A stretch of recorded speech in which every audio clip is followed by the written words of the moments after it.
Part 1. You'll hear a dialogue between a foreign student and a student union officer. As you listen, answer the following questions.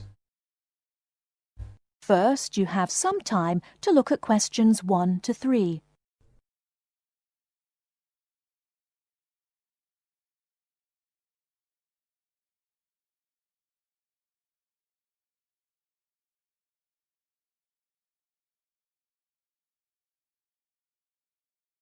Now we shall begin.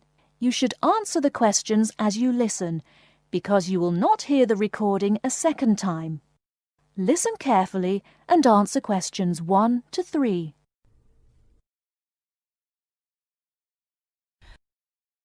Good morning. Can I help you? Yes, I'd like to know something about the British medical scheme. Yes. What's your question? Can I use British doctors if I fall ill? That will depend on how long your course of study is.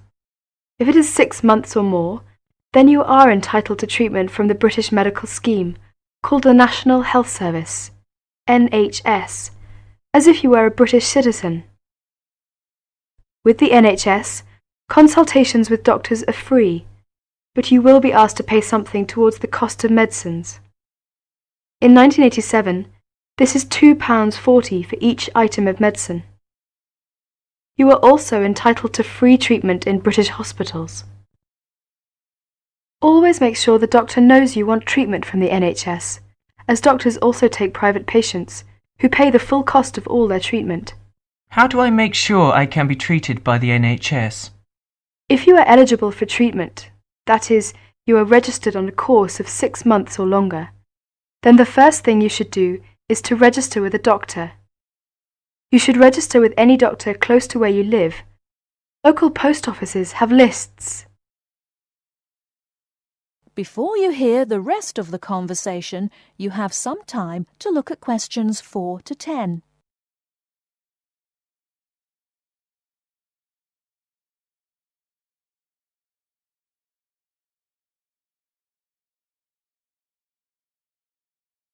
Now listen and answer questions 4 to 10. All you need to do is visit the doctor or the doctor's receptionist during consulting hours and ask to be included on the doctor's list of patients. If the doctor decides to accept you, you will then be sent a medical card by post, which will carry your National Health Service number. Take great care not to lose this. If the doctor cannot accept you, try elsewhere or contact the local family practitioner committee. You can get the address from the post office or any doctor. Find out your doctor's consulting hours from the doctor or the receptionist and ask whether or not you need to make an appointment before seeing the doctor. Remember to be on time for any appointment you make. You can see him or her during those hours unless you are seriously ill. If you are seriously ill, the doctor can be called out to see you. Once you have registered, you should tell your warden, landlord, landlady or a friend the name, address and telephone number of your doctor, so that if you are suddenly taken ill, the doctor can be called out to see you. I see. Could you tell me something about British hospitals? Yes, hospitals provide specialist treatments, or treatment for which any kind of extended stay is required. Your doctor will recommend you to go if it is necessary. Casualty or emergency treatment following accidents is free for everyone. As not all hospitals provide such services, you should find out which local hospitals do, in case you ever need treatment. How about dental care in Britain? You can find lists of dentists who give National Health Service treatment at local main post offices. You do not register with a dentist, but you should ask whether they are willing to give you NHS treatment, as dentists are free to accept or refuse patients, and to provide private treatment only. If you are accepted, you should give the dentist the NHS number which is on your medical card. There is a charge for all dental treatment. For basic treatment, this could be up to £17. More extensive dental treatment will cost more if you are not registered with a doctor. You will have to pay the full cost of dental treatment as a private patient. You will have to make an appointment to see your dentist and should give notice if you are unable to attend an appointment, or you will be charged for loss of time. You should try to have your teeth checked at least once per year by the dentist. From the NHS, you are entitled to a free 6-monthly checkup. Thank you very much. This helps me a lot. That is the end of part 1. You now have half a minute to check your answers.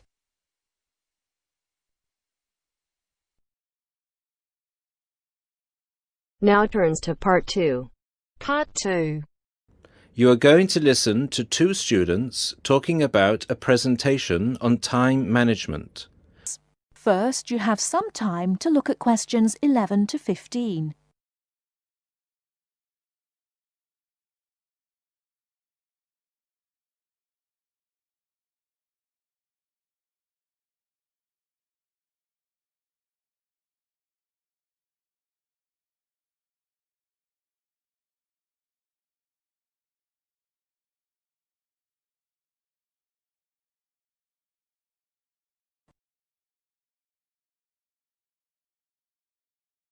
Now, listen carefully and answer questions 11 to 15. Hi Mark, what are you doing? Hi Lucy. Well, I'm preparing this seminar on time management. I'm supposed to do a presentation on the topic next week. Ironic, isn't it? I'm probably the worst student when it comes to time management. I don't think you're that bad compared to some other people I know.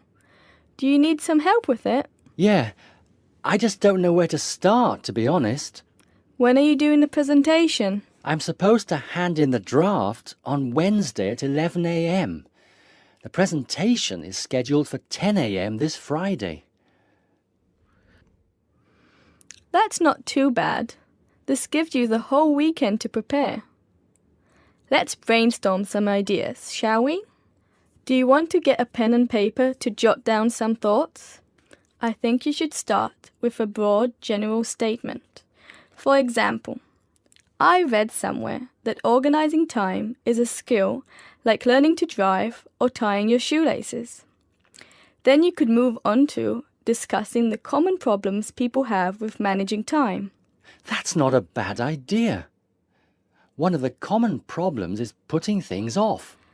Yeah, you could also mention some common signs of this symptom, such as last-minute holiday shopping, putting off visits to the doctors or the dentist.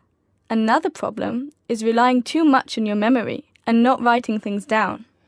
Do you mean not keeping a diary or a planner to plan the tasks? That's right. For example, writing down what I need to do in a diary or planner helps me remember what I need to do and makes me more focused on the tasks for the day. Good idea. Before you hear the rest of the talk, you have some time to look at questions 16 to 20.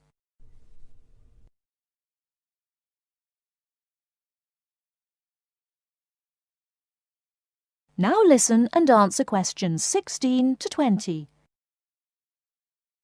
That reminds me of something I've been meaning to do for a while now.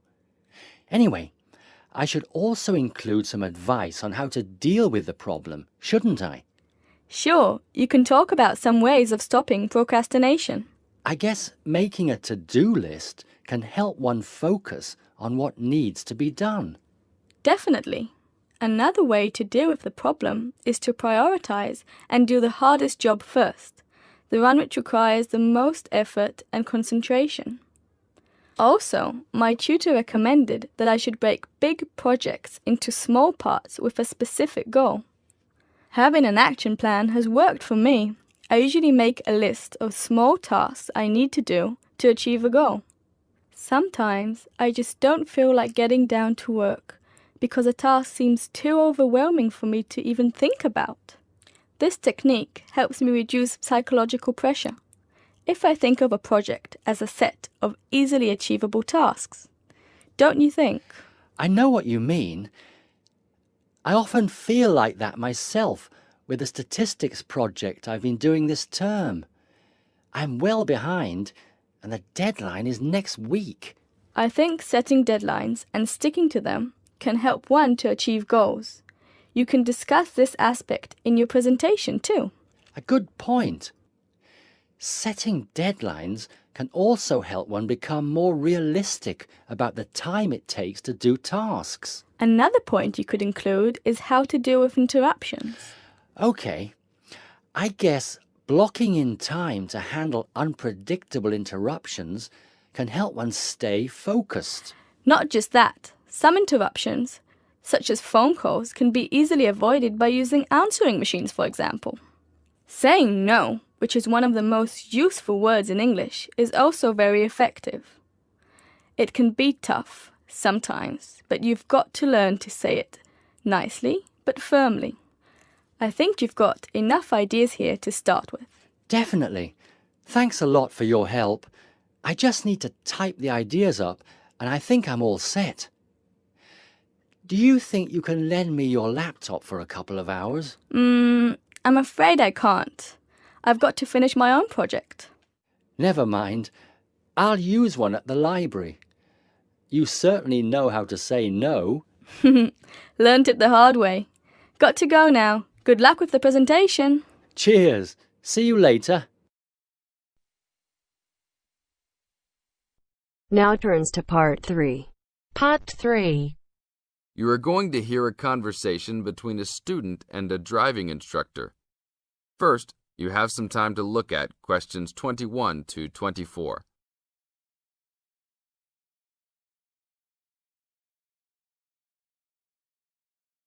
Now listen to the tape and answer questions 21 to 24. Hello, I'm going to be your driving instructor today. Are you ready to begin? Hi, hope you don't mind. It's my first time driving a car. Of course not. That's my job. I teach people like you how to become a safe and responsible driver. So let's begin.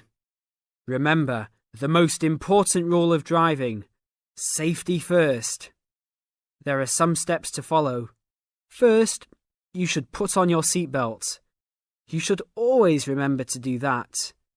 In case of an accident or emergency, having a seatbelt on is of utmost importance. Okay, I have my seatbelt on. Now what should I do? Start the car. Good. Now make sure that the steering wheel is in the proper position and that your seat is not too far or not too close to the pedals. I'm all ready to go. Should I shift into first gear? Don't forget to put the parking brake down. You don't want to drive with that up. Oh yeah, I almost forgot. If I have the parking brake on, I won't be able to accelerate. Yes, that's right. Now put the car in reverse and slowly back out of the parking space. Good. Put the car in first gear. When should I shift? Is it better to shift slowly or quickly? You can shift whenever you feel is appropriate. This means shifting should occur smoothly. Do not shift too slowly or you will stall. Shifting too fast will waste gas. Shifting is simple. Just remember to shift smoothly. To shift, you will have to push the clutch and then push the gas pedal. Now look at questions 25 to 30.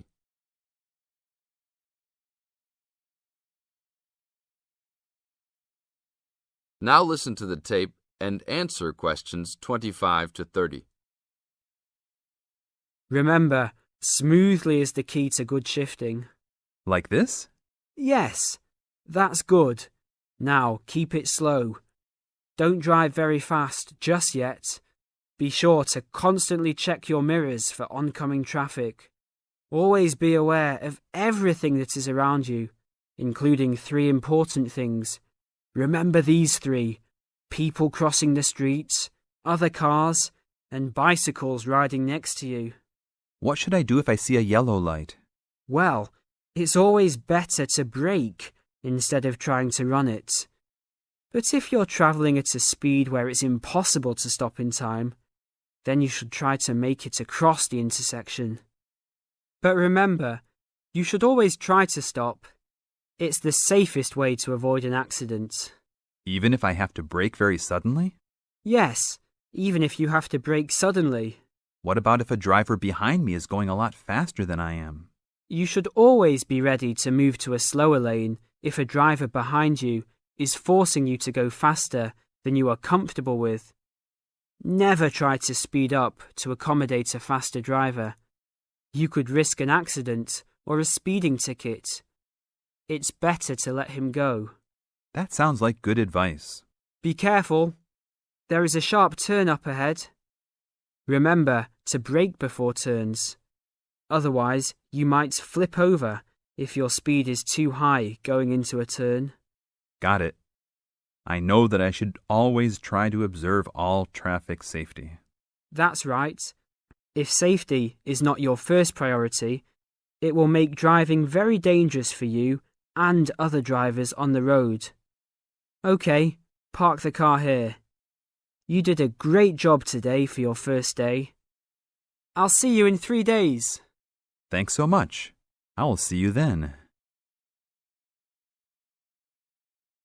That is the end of part 3. You now have half a minute to check your answers.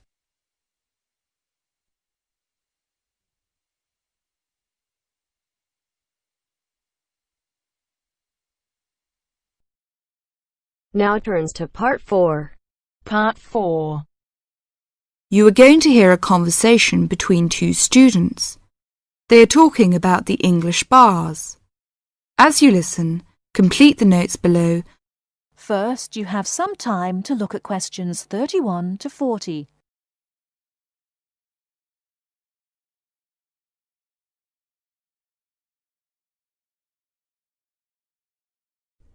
Now, listen carefully and answer questions 31 to 40. Kevin, could you tell me something about the bars?